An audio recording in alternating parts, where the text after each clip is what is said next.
All right, man. Well, first of all, how are things? You're a couple weeks away. How are things? Things are good, man. In good shape. It's been a good camp. But this is the most important time. The last 3 weeks. Especially mainly it's the next 2 weeks that's most important. This is where we peak. This is like the last really hard push. This is the most important time. And if things go smooth these next 2 weeks, then you just coast through fight week and then you compete.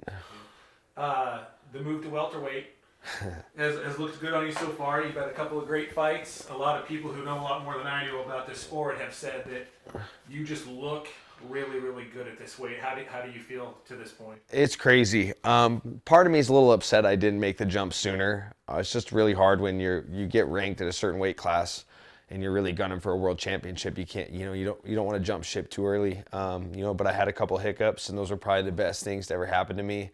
Learned a lot about myself and made that foray into this new weight class. And man, it's been so good. It's changed the way I train. It's changed the way I look at the sport. I feel like it's given me, some extra years.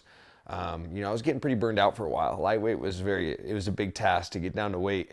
Back at welterweight, or not back at welterweight, sorry. Now that I'm at welterweight, it's just I'm enjoying training so much more. I'm just loving everything about it. I'm loving that I can take care of my body. One thing about it is, for as hard as I train, I hated that I was just like this scrawny guy walking around. Like, I feel like now that I'm fighting at 170, like I can be an athlete, I can look like an athlete, like physically, everything. So it's it's been really good, and I'm excited for this test, man. This is going to be a big fight, and I'm really looking forward to it. You went from one stacked division to another stacked division. I guess it's pretty much like that all Yeah. over the UFC, right? But Yeah. This is a pretty big step up. This guy's ranked what, fifth? Still? Yeah. Yeah. Tell me about stepping up to this level. And this is a guy who has fought freaking everybody the last several years. Yeah, this guy's super tough. Rafael Dos Anjos, he's former lightweight champ. His resume is impressive. He's beat a lot of really good guys, and his last few shortcomings have only come against the best guys. He lost to Kamaru Usman. He lost to Colby Covington. Those guys just fought for the undisputed title on December 14th. I was there to watch attentively. And he lost to Leon Edwards, who's the next. A lot of people think he's the next guy in line. So, he's only lost to the best guys. So, you can only go up from here. And it's such a gift because this division is so stacked. And, to make your way up through, just to crack the bottom of the top 15 is really hard. You know what I mean? You got to go through a laundry list of really tough guys. And he actually asked for this fight with me. So in a sense, it's a gift. You know what I mean? This guy asked for a fight with me. He probably looks at me as like an easier matchup, probably sees, some holes in my game that he can exploit, but, it's not like we're not looking at him the same way. So, it's a gift in a sense, and I'm going to seize the opportunity. I mean, I feel like the brighter the lights, the bigger the stage, the more I step up. So I'm not putting him on any pedestal. I don't think he's better than Carlos Condit. I don't think he's better than some of the guys that I've beat before.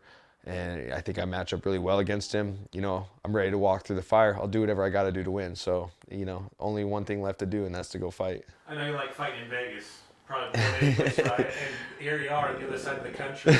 Have you fought anywhere close to North Carolina before? I know you've been all over, but this is not Vegas. No, it's not Vegas. And, it's my second favorite place to fight. My first favorite place to fight is Washington State, of course.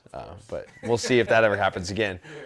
Love fighting in Vegas. But, it's kind of cool when you travel to these different places, you kind of make new memories. When you fight at the same place, namely Vegas, we fought there so many times these last couple of years. The memories kind of all overlap each other and kind of get ingrained into one. So it's cool that this North Carolina trip is going to be in its own separate category of my fighting career. In terms of like my memories and stuff. But I've fought on the East Coast before. I fought in Fairfax, Virginia. I fought in Connecticut. We were going to fight in Brooklyn. So I'm used to the East Coast. It's not a big deal. I mean, it's only 3 hours time difference.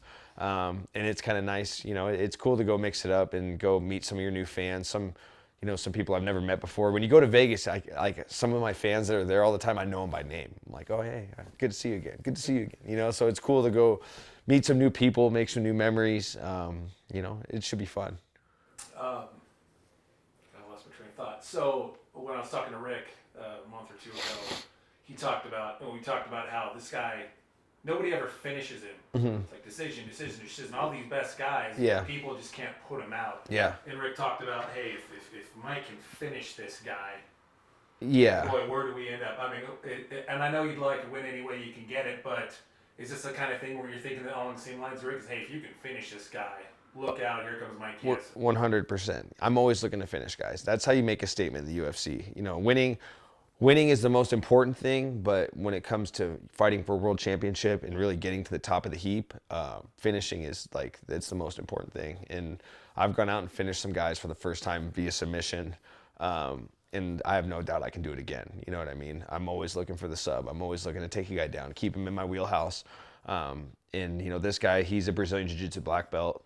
But it's not the first black belt I faced. I've submitted black belts before in UFC fights, and I'm not afraid to do it again. You know what I mean? So obviously I'm going to gun for the finish. I have a few ideas and some things I got a few traps I think I could hit him with. So, you know, we'll see what happens. You know, it's this is the best part about this. You know, I don't know. This is what I live for, man. I sometimes you look back and look how far you've come, and it's you got to remind yourself, like, you're good at this. Can't put that on camera. You know. That can be on the YouTube. You know, I'm a really, really humble guy. You know what I mean? I don't put myself on any pedestal, but you know, when you got these big fights coming up with these really tough guys, sometimes you got to look back your old fights and be like, dude, I'm good too. You know what I mean? So I'm really looking to go out and exploit some of the holes in his game. Really look to go out and finish the guy. And, you know, if everything works out great and you're able to put him away, however that happens, you know, your ultimate goal is a world title. I know you're convinced you're going to get there. Yeah. Does this really, in terms of the level of trajectory, is this kind of the one that really gets you close? I really think this is the one. This is the fight. In more ways than one. You know what I mean? There's things on paper, there's things in my mind, there's a lot of things that point to this sign being, you know, this is the fight. You know, I've been so close a couple times, you know what I mean? I've been very close to a title shot, one by chance and one by, you know, legitimate earning, you know what I mean? And I've came up short in both of those opportunities, and you know, I'm just not going to let this one get away from me. You know what I mean? I'm going to go through hell to beat this guy, and I'm really going to look to finish him. You know, but you can't make it out to be more than what it is. You can't put him on any pedestal. You got to kind of dumb these guys down a little bit and hype yourself up and really, you know, just go out and fight. I know what I deserve. I've been in this sport. It's crazy to think. I've been in this sport for 12 years. I've been in the UFC. It'll be 8 years this March. I'm still getting better. I'm still improving, not just myself, but my team as well. You know what I mean? Our gym's growing, our team's getting stronger.